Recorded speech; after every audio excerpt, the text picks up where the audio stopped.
நீலகிரி மாவட்டத்தில் ஓரிரு இடங்களில் மழை பெய்யக்கூடும் என வானிலை ஆய்வு மையம் தெரிவித்துள்ளது. தமிழகத்தின் இதர பகுதிகள் மற்றும் புதுச்சேரி, காரைக்காலில் வறண்ட வானிலையே நிலவக்கூடும் என்றும் குறிப்பிட்டுள்ளது. நீலகிரி, சேலம், கிருஷ்ணகிரி, தருமபுரி, திருப்பத்தூர், வேலூர், ராணிப்பேட்டை மாவட்டங்களில் ஓரிரு இடங்களில் அதிகாலை வேளையில் பனிமூட்டம் காணப்படும் என்றும் தெரிவித்துள்ளது.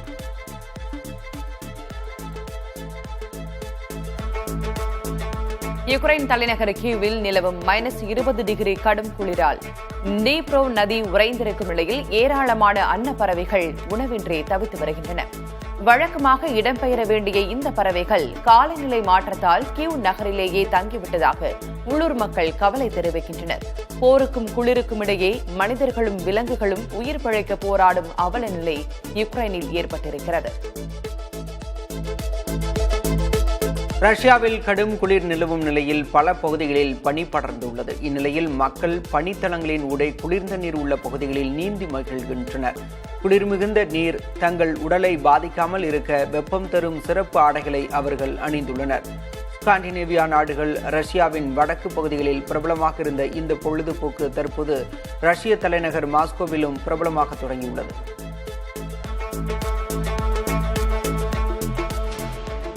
ஜப்பானில் வரலாறு காணாத அளவு பனிப்பொழிவு உள்ள நிலையில் அதனால் உயிரிழந்தவர்கள் எண்ணிக்கை 30ஆக அதிகரித்துள்ளது. 100க்கும் மேற்பட்டோர் காயமடைந்துள்ளனர். சாலைகளில் பனிக்கட்டி சில அடி உயரத்திற்கு குவிந்திருக்கும் நிலையில் போக்குவரத்து பாதிக்கப்பட்டுள்ளது. சிறப்பு வகை இயந்திரங்கள் மூலம் பாதைகள் மீட்கப்பட்டு வருகின்றன.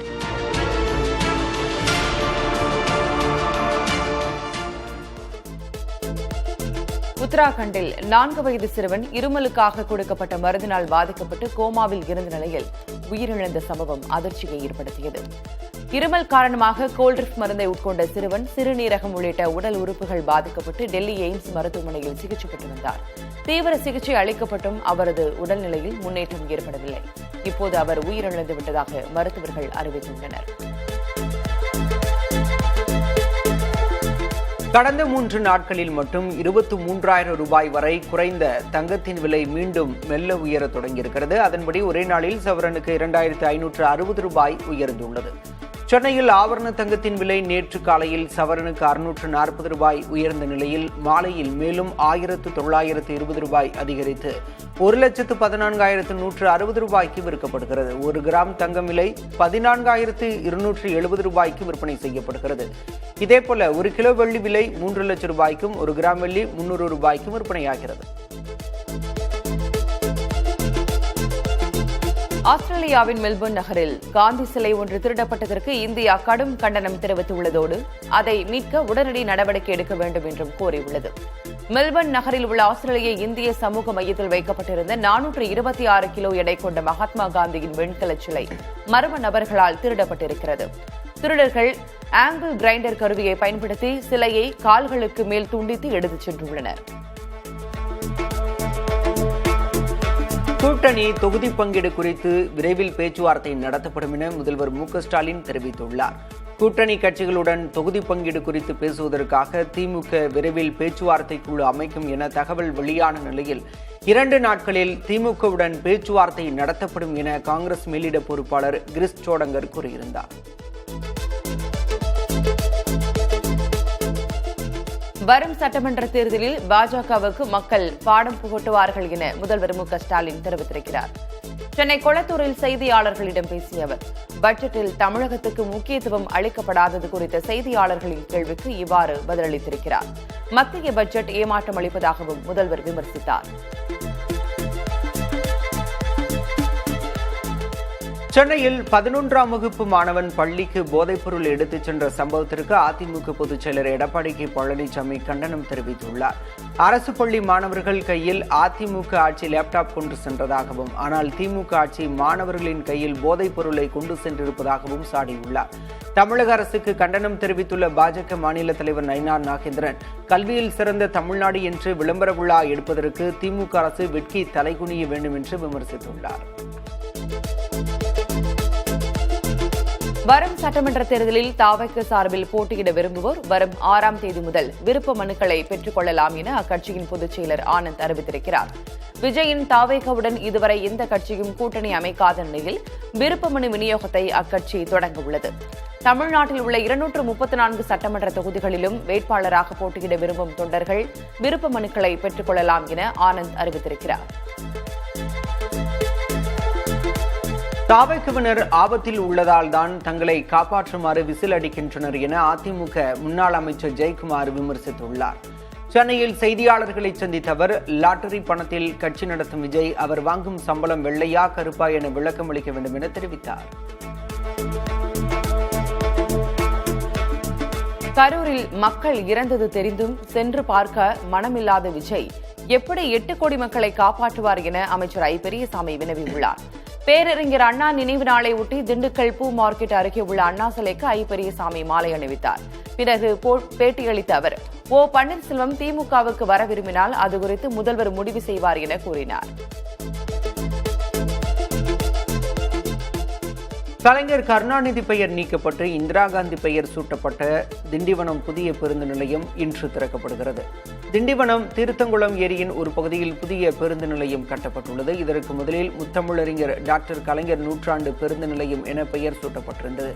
பழைய பேருந்து நிலையத்திற்கு சூட்டப்பட்ட இந்திரா காந்தியின் பெயரையே சூட்டுமாறு பல்வேறு தரப்பினரும் வலியுறுத்திய நிலையில் கலைஞர் பெயர் நீக்கப்பட்டு இந்திரா காந்தி பெயர் சூட்டப்பட்டுள்ளது. பாஜக வழங்கிய தேர்தல் பொறுப்பிலிருந்து விலகியதாக அக்கட்சியின் முன்னாள் மாநில தலைவர் அண்ணாமலை தெரிவித்திருக்கிறார்.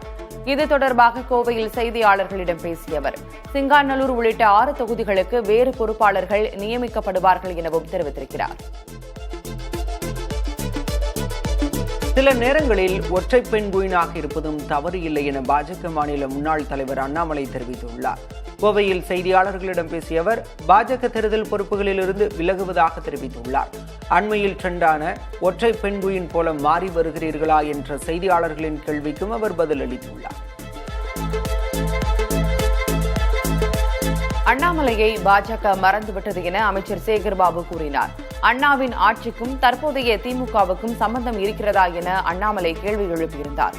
இது தொடர்பான கேள்விக்கு பதிலளித்த சேகர்பாபு, அண்ணாவின் கொள்கைகளிலிருந்து வழுவாமல் திமுக ஆட்சி நடத்தி வருவதாக கூறினார். காங்கிரஸ் இன்றி விசிக கம்யூனிஸ்ட் கட்சிகளுடன் திமுக கூட்டம் நடத்தியது புதுச்சேரி அரசியலில் சலசலப்பை ஏற்படுத்தியுள்ளது. விசிகவின் புதுச்சேரி மாநில செயலர் அரிமா தமிழன், இந்திய கம்யூனிஸ்ட் மாநில செயலர் சலீம், மார்க்சிஸ்ட் கம்யூனிஸ்ட் மாநில செயலர் ராமச்சந்திரன் உள்ளிட்டோருடன் திமுக மூத்த தலைவர் ஜெகத் ரட்சகன் ஆலோசனை நடத்தினார். இதுகுறித்து பேசிய ஜெகத் ரட்சகன், மாநில தேர்தல் பொறுப்பாளராக நியமிக்கப்பட்டுள்ளதால் கூட்டணி கட்சியினரை சந்திப்பதற்காக மேற்கொள்ளப்பட்ட சாதாரண கூட்டம்தான் நடந்தது என்று விளக்கம் அளித்தார். தமிழ்நாடு முழுவதும் அனைத்து தொகுதி வாக்குச்சாவடிகளிலும் குழு நியமிக்கப்படும் அளவுக்கு தேமுதிக பெரிய கட்சியாக இருப்பதால் அக்கட்சியின் பொதுச் செயலர் பிரேமலதா தெரிவித்திருக்கிறார். சென்னை விமான நிலையத்தில் செய்தியாளர்களிடம் பேசிய அவர், தங்களது அழைப்பை ஏற்று விஜயகாந்த் நினைவு நாளில் அனைத்து கட்சி பிரதிநிதிகளும் பங்கேற்றதை சுட்டிக்காட்டினார். தங்களுக்கு அனைத்து கட்சிகளும் தோழமை கட்சிகள்தான் என்று குறிப்பிட்டார். குட்டிக்கரணம் அடித்தாலும் திமுக மீண்டும் ஆட்சிக்கு வர முடியாது என பாமக தலைவர் அன்புமணி திட்டவட்டமாக தெரிவித்துள்ளார்.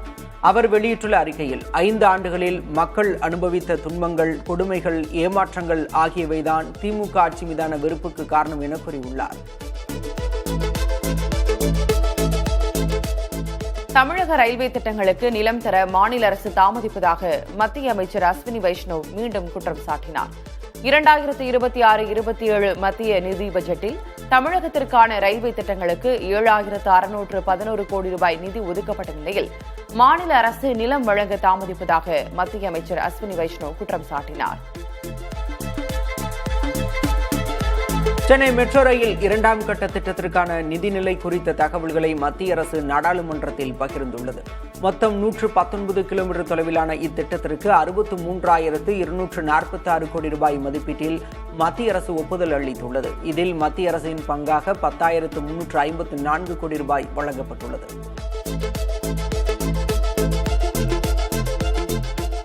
நாடாளுமன்ற மக்களவையில் அமளியில் ஈடுபட்டதாக கூறி 8 எம்பிக்கள் இடைநீக்கம் செய்யப்பட்டுள்ளனர்.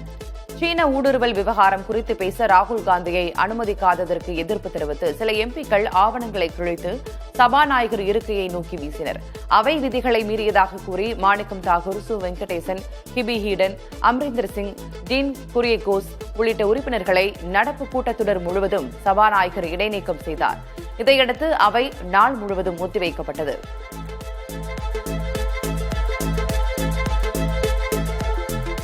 ராணுவ தளபதி புத்தக விவகாரத்தில் நாடாளுமன்றத்தில் 2வது நாளாக அமளி நிலவியது. முன்னாள் தளபதி எழுதிய புத்தகத்தின் உண்மைத்தன்மையை தான் அங்கீகரிப்பதாக கூறி ராகுல் காந்தி பேச்சை தொடங்கினார்.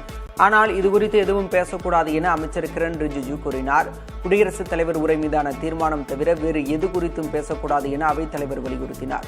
தேச பாதுகாப்பு குறித்து குடியரசுத் தலைவர் பேசியுள்ளதாகவும் அது சார்ந்தே தானும் பேசுவதாகவும் ராகுல் பேசினார். அமெரிக்காவுடன் வர்த்தக ஒப்பந்தம் செய்து கொண்டது மூலம் நாட்டையே பிரதமர் மோடி விட்டுவிட்டார் என ராகுல் காந்தி சாடினார். நாடாளுமன்ற வளாகத்தில் செய்தியாளர்களிடம் பேசிய ராகுல் காந்தி, டிரம்பின் கடு அழுத்தம் காரணமாகவே ஒப்பந்தத்திற்கு பிரதமர் மோடி ஒப்புக்கொண்டதாகவும் தெரிவித்தார். 4 மாதங்களாக இழுபறியில் இருந்த ஒப்பந்தம் ஒரே நாளில் முடிவுக்கு வந்தது எப்படி என அரசு விளக்க வேண்டும் என்றும் ராகுல் காந்தி கேள்வி எழுப்பினார். நாட்டின் எதிர்காலத்தை மேம்படுத்தும் ஒப்பந்தத்தை ராகுல் எதிர்ப்பது ஏன் என மத்திய அமைச்சர் பியூஷ் கோயல் கேள்வி எழுப்பியுள்ளார். டெல்லியில் இந்திய அமெரிக்க வர்த்தக ஒப்பந்தம் தொடர்பாக மத்திய தொழில்துறை அமைச்சர் பியூஷ் கோயல் விளக்கம் அளித்தார். அப்போது நாட்டு மக்கள் எதிர்பார்த்த மிகச்சிறந்த வர்த்தக ஒப்பந்தத்தை மோடி மேற்கொண்டிருப்பதாகவும் எதிர்க்கட்சிகள் தவறான தகவல்களை பரப்புவதாகவும் குற்றம் சாட்டினார். அமெரிக்காவுடனான வர்த்தக ஒப்பந்தம் குறித்து நாடாளுமன்றத்தில் முறைப்படி தெரிவிக்கவிருந்ததாகவும் அதனை ராகுல் காந்தி உள்ளிட்ட எதிர்க்கட்சியினர் தடுத்துவிட்டதாகவும் பியூஷ் கோயல் குற்றம் சாட்டினார். இதற்காக ராகுல், மம்தா பானர்ஜி, மு.க. ஸ்டாலின், கனிமொழி உள்ளிட்டோர் நாட்டு மக்களிடம் மன்னிப்பு கேட்க வேண்டும் என்றும் பியூஷ் கோயல் வலியுறுத்தினார். ரஷ்ய எண்ணெயை வாங்குவதை நிறுத்தப் போவதாக இந்தியாவிடமிருந்து எந்த அதிகாரப்பூர்வ அறிவிப்பும் வரவில்லை என்று ரஷ்ய அதிபர் மாளிகை தெரிவித்துள்ளது.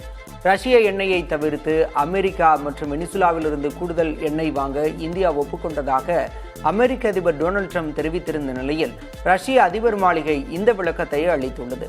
இந்நிலையில் இந்தியாவுடனான உறவை வலுப்படுத்த விரும்புவதாகவும் ரஷ்யா தெரிவித்துள்ளது. தரவு பகிர்வு என்ற பெயரில் இந்திய குடிமக்களின் தனி உரிமையுடன் விளையாட அனுமதிக்க முடியாது என மெட்டா மற்றும் வாட்ஸ்அப் நிறுவனங்களுக்கு உச்சநீதிமன்றம் கடும் எச்சரிக்கை விடுத்துள்ளது. இந்திய போட்டி ஆணையம் விதித்த 214 கோடி ரூபாய் அபராதத்தை எதிர்த்து தொடுக்கப்பட்ட மேல்முறையீட்டு வழக்கை விசாரித்த தலைமை நீதிபதி சூரியகாந்த் தலைமையிலான அமர்வு, வாட்ஸ்அப்பின் தனியுரிமை கொள்கைகள் தந்திரமாக வடிவமைக்கப்பட்டுள்ளதாகவும் இது தனிப்பட்ட தகவல்களை திருடுவதற்கான ஒரு நாகரிகமான வழி என்றும் சாடியது. இந்தியாவின் 8 மாநிலங்களில் சுமார் 1315 கோடி கிலோ மோனசைட் எனப்படும் அரிய வகை கனிமங்கள் இருப்பது கண்டறியப்பட்டுள்ளதாக மாநிலங்களவையில் மத்திய அரசு தெரிவித்திருக்கிறது. அணுசக்தி துறையின் கீழ் செயல்படும் கனிம ஆய்வு இயக்குநரகம் மேற்கொண்ட ஆய்வில் தமிழ்நாடு, கேரளம், ஆந்திரா, ஒடிஷா உள்ளிட்ட 8 மாநிலங்களின் கடற்கரை மணல் பரப்பில் மோனசைட் அதிக அளவில் இருப்பது உறுதி செய்யப்பட்டிருக்கிறது. இந்தியாவில் கடந்த ஓராண்டில் மட்டும் 19 விமான விபத்துகள் நடைபெற்றுள்ளதாக அரசு தெரிவித்துள்ளது. நாடாளுமன்றத்தில் கேள்வி ஒன்றுக்கு பதிலளித்த மத்திய விமான போக்குவரத்து துறை இணையமைச்சர் முரளிதர் மோகல், அகமதாபாத் ஏர் இந்தியா விமான விபத்து குறித்த அறிக்கை மட்டும் வெளியிடப்பட்டுள்ளதாகவும் மற்ற விபத்துகள் குறித்த விசாரணை நடைபெற்று வருவதாகவும் தெரிவித்தார். ஏர் இந்தியா நிறுவனத்தின் அனைத்து போயிங் 787 ரக விமானங்களிலும் எரிபொருள் கட்டுப்பாட்டு சுவிட்சுகள் பரிசோதனைக்கு உட்படுத்தப்பட்டன. சமீபத்தில் லண்டன் ஹீத்ரோ விமான நிலையத்தில் புறப்பட தயாரான இந்த ரக விமானத்தில் எரிபொருள் கட்டுப்பாட்டு சுவிட்சுகளில் தொழில்நுட்ப கோளாறு ஏற்பட்டது. இதனால் உடனே அந்த விமானத்தின் பயணம் ரத்து செய்யப்பட்டது. இதைத் தொடர்ந்து ஏர் இந்தியா நிறுவனம் அனைத்து போயிங் 787 ரக விமானங்களிலும் சுவிட்சுகள் தேய்மானம் அடைந்துள்ளதா என சோதனை செய்து வருகிறது. சபரிமலை தங்கம் காணாமல் போன விவகாரத்தில் கேரள சட்டமன்றத்தில் பெரும் அமளி ஏற்பட்டது. வழக்கில் கைதான முக்கிய குற்றவாளி மற்றும் மார்க்சிஸ்ட் மூத்த தலைவர்கள் 3 பேரை பிணையில் வரவைக்க அரசு வழிவகை செய்துள்ளதாகவும் இதனால் சட்டமன்ற நடவடிக்கைகளுக்கு தங்கள் கட்சி ஒத்துழைக்காது எனவும் எதிர்க்கட்சித் தலைவர் சதீசன் தெரிவித்தார். இது பொறுப்பற்ற போக்கு என ஆளும் இடதுசாரி தரப்பு குற்றம் சாட்டியது. இதனால் இரு தரப்பும் கடும் அமளியில் ஈடுபட்டது. சபரிமலை தங்க கவசங்கள் மாயமான வழக்கில் முறையான விசாரணை கோரி பாரதிய ஜனதா யுவ மோர்ச்சா மேற்கொண்ட பேரணியை ஒடுக்க போலீசார் கண்ணீர் புகை குண்டு வீசியதால் பரபரப்பு ஏற்பட்டது. திருவனந்தபுரத்தில் கோரிக்கையை வலியுறுத்தி சட்டமன்றத்தை நோக்கி பேரணியில் ஈடுபட்ட அவர்கள் பாதுகாப்பு அரணை தாண்டி நுழைய முயன்றதால் காவல்துறையினருடன் தள்ளுமுள்ளி நேரிட்டது.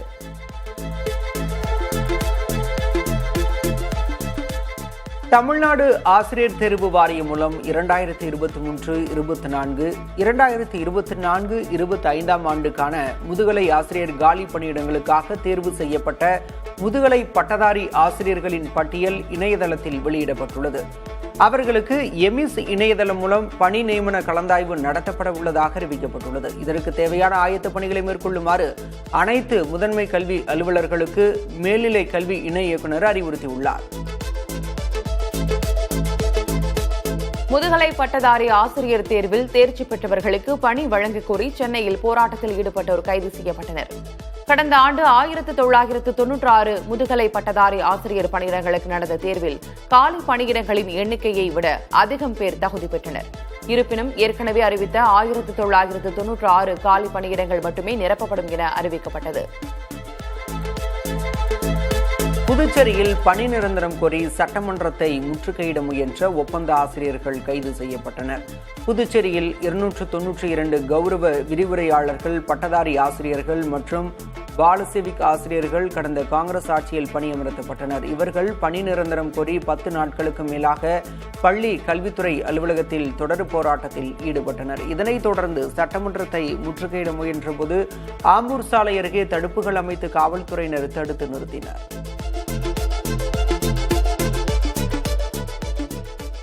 கிழக்கு கடற்கரை சாலையை 6 வழி சாலையாக அமைக்கும் பணியில் டெண்டர் இறுதி செய்யப்படக்கூடாது என தமிழக அரசுக்கு சென்னை உயர்நீதிமன்றம் உத்தரவிட்டுள்ளது. சென்னை திருவான்மையூர் உத்தண்டி இடையே 6 வழி சாலை அமைப்பதற்கான டெண்டர் நிராகரிக்கப்பட்டதை எதிர்த்து மத்திய பிரதேச நிறுவனம் தாக்கல் செய்த மனுவை தனி நீதிபதி தள்ளுபடி செய்தார்.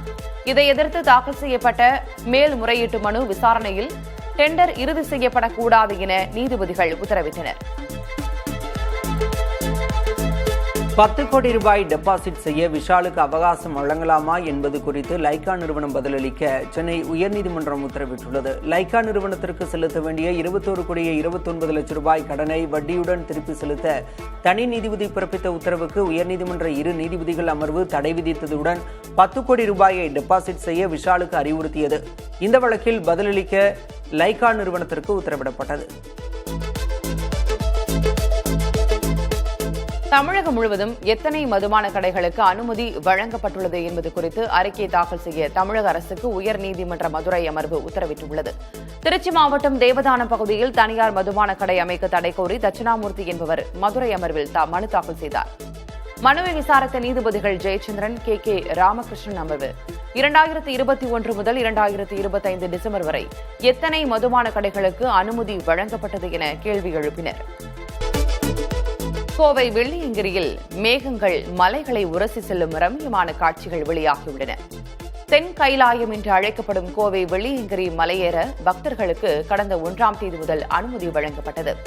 இந்நிலையில் 6வது மலை உச்சியிலிருந்து பக்தர் ஒருவர் படம் பிடித்த காட்சிகள் வெளியாகியுள்ளன. மலைகளுக்கு நடுவே மேகங்கள் தவழ்ந்து செல்லும் காட்சிகள் காண்போரின் மனதை கொள்ளை கொண்டன. ஸ்பெயினில் 16 வயதுக்குட்பட்ட சிறுவர்கள் சமூக ஊடகங்களை பயன்படுத்த அந்நாட்டு அரசு அதிரடி தடை விதித்துள்ளது. வெறுப்பு பேச்சு, ஆபாச காட்சிகள் மற்றும் போலி செய்திகளிலிருந்து குழந்தைகளை பாதுகாக்க இந்த நடவடிக்கை எடுக்கப்பட உள்ளதாக பிரதமர் பெட்ரோ சான்செஸ் தெரிவித்துள்ளார். இதன்படி சமூக வலைதள நிறுவனங்கள் பயனர்களின் வயதை உறுதி செய்யும் முறையை கட்டாயமாக பின்பற்ற வேண்டும் என அறிவுறுத்தப்பட்டுள்ளது. யுக்ரைன் தலைநகர் கியூ மீது ரஷ்யா ஒரே நாளில் 450 ட்ரோன்கள் மற்றும் 60க்கும் மேற்பட்ட ஏவுகணைகளை வீசி கடும் தாக்குதல் நடத்தியுள்ளது. கடும் குளிர் நிலவும் நிலையில் யுக்ரைனின் எரிசக்தி கட்டமைப்புகளை குறிவைத்து இந்த தாக்குதல் நடத்தப்பட்டிருக்கிறது. இதனால் கியூ நகரில் உள்ள சுமார் 1170 குடியிருப்புகள் வெப்பமூட்டும் வசதியின்றி இருளில் மூழ்கியுள்ளதாக அந்நகர மேயர் தெரிவித்திருக்கிறார்.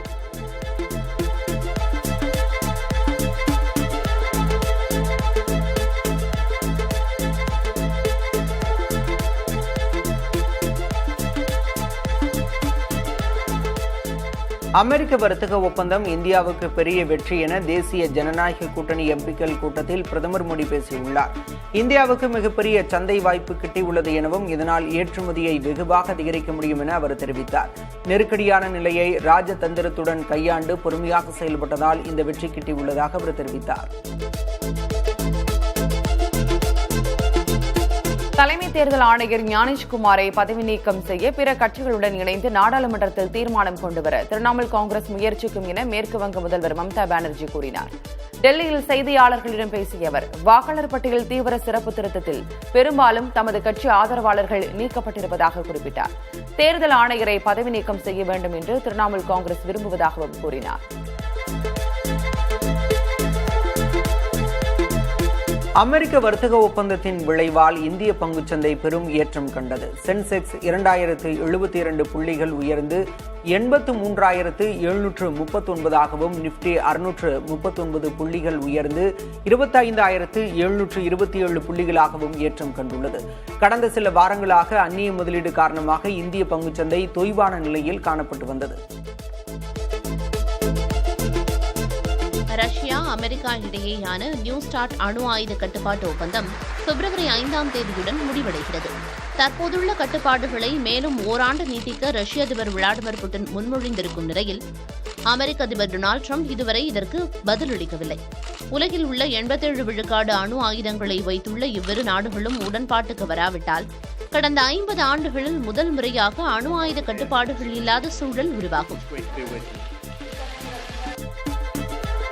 இலங்கை முன்னாள் அதிபர் மஹிந்த ராஜபக்சவின் மனைவி ஹிரந்த ராஜபக்ச நிதி முறைகேடுகள் தொடர்பாக கொழும்பில் உள்ள நிதி குற்ற விசாரணை பிரிவில் ஆஜரானார். தனியார் தொண்டு நிறுவனத்தின் வங்கிக் கணக்குகள் மற்றும் வாகன பயன்பாடுகளில் நடந்த முறைகேடுகள் குறித்து அதிகாரிகள் கேள்வி எழுப்பினர். சுமார் 4 மணி நேர விசாரணைக்கு பிறகு ஹிரந்த புறப்பட்டுச் சென்றார்.